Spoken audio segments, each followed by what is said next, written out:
हमारी आज की कहानी है कवच। इसका बाप तो वैसे भी दूसरी के चक्कर में इसको छोड़कर जा चुका है। अब तो भी इसे माँ के प्यार से मरहम रखना चाहती है। 6 साल की अबोध बच्ची सुनीता दीवार से छिपती घबराई अपनी नानी हेमा को अपनी माँ नेहा से झुंझुना कर पूछती सुनती रही, जिसे महसूस था कि माँ की इन सब मुश्किलों का कारण किसी हद तक वो थी। तो क्या करूं मैं, सिवाय तुम्हारे पास आने के अलावा कोई और रास्ता था मेरे पास? इसका भूखा पेट प्यार से कैसे भरा जा सकता है बताओ। यहाँ एक वक्त की रोटी नसीब नहीं हो रही है और तुम प्यार लुटाने की बात करती हो।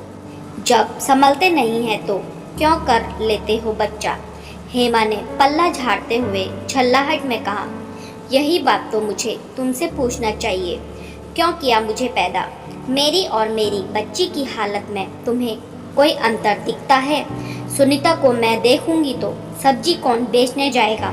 पेट की भूख तेरी है, मेरी नहीं। और तेरे को पहले से ही पता है कि मेरे सर पर छत नहीं है। फिर क्या सोचकर उसे यहाँ ले आई?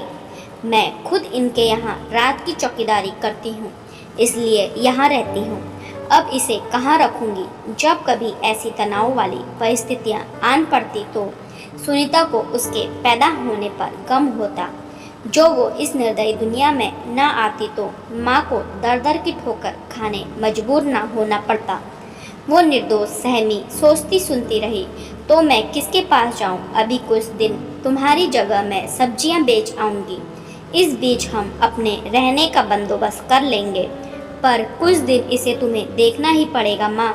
वक्त की मारी बेबस नेहा ने तेज आवाज और हताशा से भरी अपनी अंगारे सी लाल आंखें चौड़ी करते हुए कहा।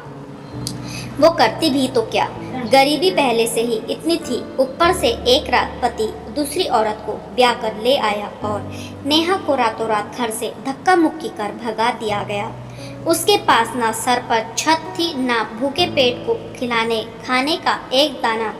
जैसे तैसे राह चलते लोगों से गिड़गिड़ाते पैसे मांगकर अपनी माँ तक पहुँच पाई थी। वो ठीक है, मगर कुछ दिन उससे ज़्यादा नहीं। हेमा उसके आगे कुछ ना कह पाई और सुनीता को लेकर अंदर चली गई।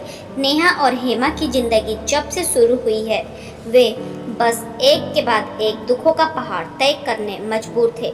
जब नेहा छोटी थी तो उसके बाबा दारू पी पी कर मर गए। हेमा तब बहुत जवान थी। एक साथ सर पर इतनी जिम्मेदारियों का पहाड़ का वजन ढो ढो कर उसके अंदर जीवन के प्रति कड़वाहट और अपनी बंजर किस्मत पाकर निराशा भरने लगी थी। उसकी जैसी भी किस्मत थी, मगर बदकिस्मती से बेटी नेहा का भाग्य भी खुशियों से दूर भागता देख उसे निराशा चारों तरफ से घेरने लगी। अपनी इकलौती जिम्मेदारी नेहा की शादी के लिए दिन रात मेहनत कर बड़े जतन से सालों पैसे जोड़ती रही, पर मिला भी तो एक बिगड़ा दामाद जिसने उसकी बची खुची उम्मीद ताश के पत्तों की तरह बिखेर दी। उनकी परिस्थिति तो सुधरने से रही। अब इन सब के बीच अब क्या सुनीता का भविष्य भी उनके जैसा निराशापूर्ण बना रहा? तो यही सवाल उन दोनों को रह रहकर सताता। आज हेमा सब्जी बेचने नहीं आई। उसकी तबीयत तो ठीक है, वो ठीक है। मैं उनकी बेटी नेहा हूँ। क्या हुआ, इतनी परेशान क्यों दिख रही हो? मैं कविता दीदी हूँ। तुम्हारी माँ से अक्सर मुलाकात होती रहती है, उन्होंने विनम्रता से कहा। कविता दीदी, आपका नाम अक्सर सुनती रहती हूँ। माँ आपको बहुत मानती है। उनकी ये चौकीदारी वाली नौकरी भी आपने ही लगवाई थी। मैं अपनी तरफ से कोशिश करती हूँ कि किसी के लिए अच्छा कर पाऊँ। तुम कुछ परेशान मालूम पड़ती हो। सब ठीक तो है ना? कविता उससे सब्जी खरीदते हुए पूछती। आपको क्या बताऊँ, हम गरीबों का कभी दुख खत्म हुआ है भला? दीदी, इस जिंदगी ने रोज इतने नए कलेश और आंसुओं से भर दिए हैं कि अब जिंदगी से नफरत होने लगी है। नेहा, हर मुश्किलों का हल निकलता है। शांत दिमाग से सोचोगी तो जरूर राह मिलेगी। और नेहा ने अपनी पूरी व्यथा सुना दी। तुम परेशान मत हो, मैं एक संस्था को जानती हूँ जो गरीब अनाथ बच्चों की परवरिश करते हैं। बच्ची को उनके सहारे छोड़कर अपनी जिंदगी पर ध्यान दे सकती हो। जब सब ठीक हो जाए तो उसे अपने पास वापस रख लेना। दीदी, ये गरीब तो मुझसे मेरी मासूम बच्ची तक छीन लेगी। मैं अपने कलेजे के टुकड़े को कैसे खुद से अलग कर पाऊंगी।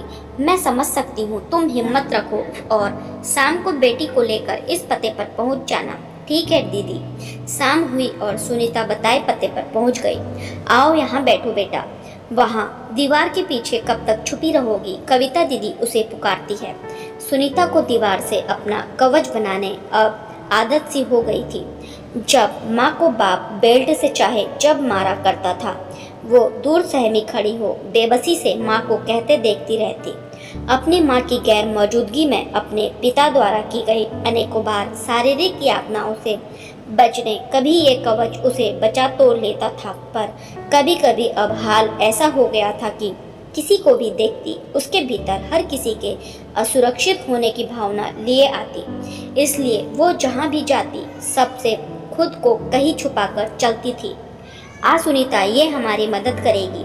और वो दौड़ती हुई अपनी माँ के आंचल में दौड़कर छुप गई। तो नेहा अपना घर आश्रम, एक ऐसी संस्था जो तुम्हारी तरह हालात से मजबूर अक्षम परिवारों के बच्चों की सहायता करती है। उनकी अच्छी पढ़ाई, रहन सहन, खाना पीना और उनकी जिम्मेदारी तब तक उठाती है जब तक वे अपने पैरों में खुद खड़े न हो जाए। मैं तुम्हें विश्वास दिलाती हूँ, इससे बेहतर सुनीता के अच्छे भविष्य के लिए मैं तुम्हें कोई और जगह नहीं सुझा सकती। नेहा शांत पड़ गई। दुनिया की कौन सी माँ होगी जो अपनी आँख के तारे को खुद से दूर कर सकेगी। लाचारी एक माँ की ममता को भी अग्नि परीक्षा से गुजरने पर मजबूर कर जाती है। शायद ईश्वर ने सुनीता की किस्मत उनके जैसी दयनीय ना लिखी हो, ये सोच उसने उसे वहाँ भेजने का मन बनाया और पूरी तसल्ली के साथ उस फाउंडेशन का संज्ञान लेकर सुनीता का दाखिला करवा आई। वो हमेशा साथ रहने वाली माँ बेटी के बीच अब आ गई थी। बहुत दूरियां, ना आंसू पोंछने वाला था, ना कोई सुन सकता था उसकी कोई सिसकियाँ। एक तरफ नेहा रोज जीती सुनीता को याद कर गरीब की किस्मत या मजबूरी रोज भूखे पेट को पालने की, दूसरी ओर सुनीता को साक्षरता मिलती गई और मेहनत कर निखरने लगी। उसके खुशहाल जीवन की शुरुआत ने आखिरकार अब दस्तक दी। अनेकों बार कुछ समर्पित गैर सरकारी व सरकारी संस्थाएं जरूरतमंद लोगों के कवच बन सहायता करते हैं। ऐसे असंख्य गरीब, अनाथ, हैंडीकैप, बेसहारा बच्चे, बेघर किए वृद्धजन व घायल जानवरों की सेवा कर औरों की मानवता का पाठ पढ़ाते हैं। उनके सही मार्गदर्शन मिलने के कारण ऐसे अनेक बच्चे जो दर की ठोकर खाकर गलत रास्तों पर जाने पर मजबूर हो सकते थे, उनका जीवन ऐसे कुछ समर्पित समाज सेवियों के कारण संभल जरूर जाता है। आपको कहानी कैसी लगी कमेंट करके कमेंट बॉक्स में ज़रूर बताएं। धन्यवाद।